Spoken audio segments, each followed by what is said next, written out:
So here's a walk around video of the Yamaha TT500F 2YO that we have for sale. This was my own bike, or is my own bike. It's time now to move it on to somebody else.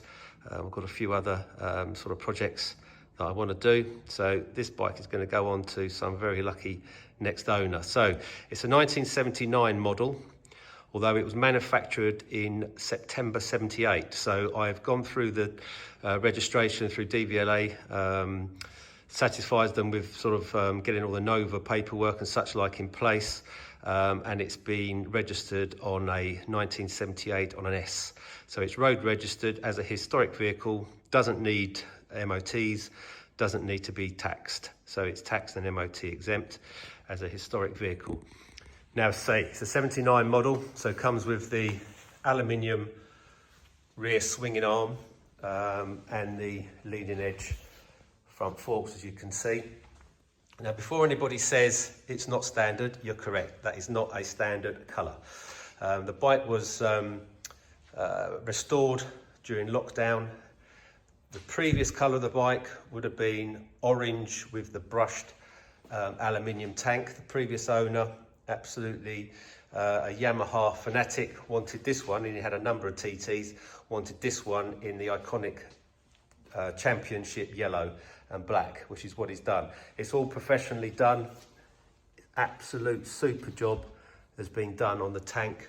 There's no dents, no scratches, which is thankful, because I have ridden this bike. If you go through our socials at Motorbox UK, you will see I've ridden this bike in a couple of Mali events this year, the beach race and the Mali Mile at Grimsthorpe Castle. Plus I've used it regularly on the local green lanes. So I have used this bike as it should be used. It's obviously now been prepped for sale, clean, valeted, and ready for sale. And I'm thankful that I haven't broken anything when I've ridden it, because it's in cracking condition. As I say, the tank, there's no issues there at all. Obviously there's some markings on here. This is with the kickstart and whatever else, but it's in absolutely lovely order. Kido wide pegs fitted. If you know, the originals are tiny on these and absolutely hopeless if you do ride it off-road. Tiniest little mark on the black plastic there on the side shield, but again, that's proper minor. KYB, original KYB rear shocks. We do have a longer set of shocks, which are, I think they're RJF piggyback shocks, which will come with the bike.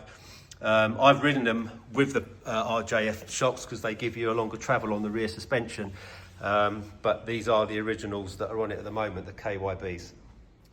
It's got a Kido X-Trap exhaust system. These are really expensive. If you go on the Kido website, you will see the baffles with these discs. The more discs, the louder it is. We do have some extra discs if you wanted to add them.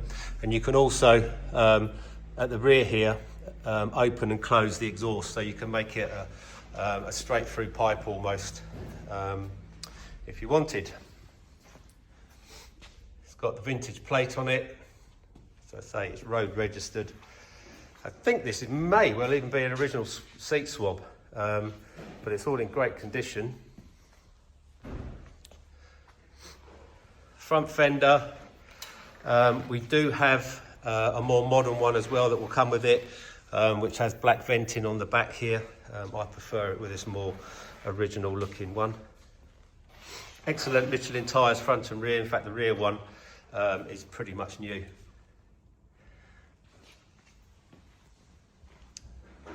It's got Pro Taper 7/8 handlebars fitted,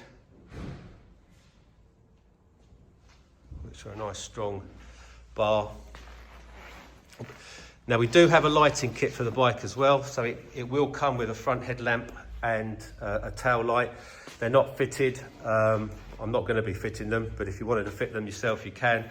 There's one picture again on the advert right at the end that shows them with the lights fitted.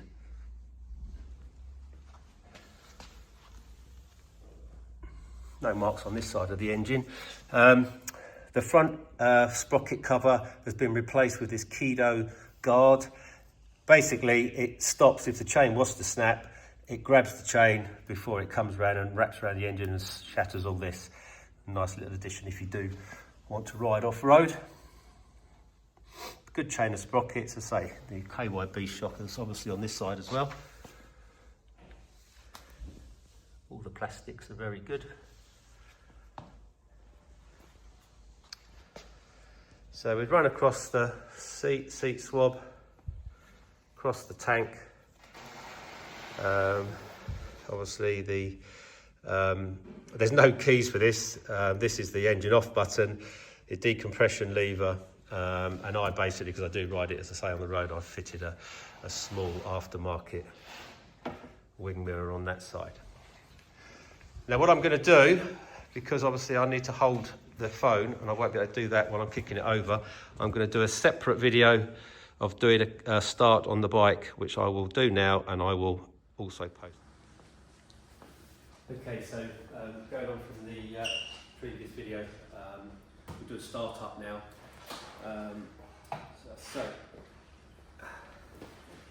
fuel on.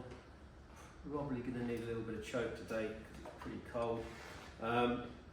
Decompression lever, a little bit of a kick over, and then the idea is to find top dead centre, which I think we might have straight away. That felt good. And then a big solid kick.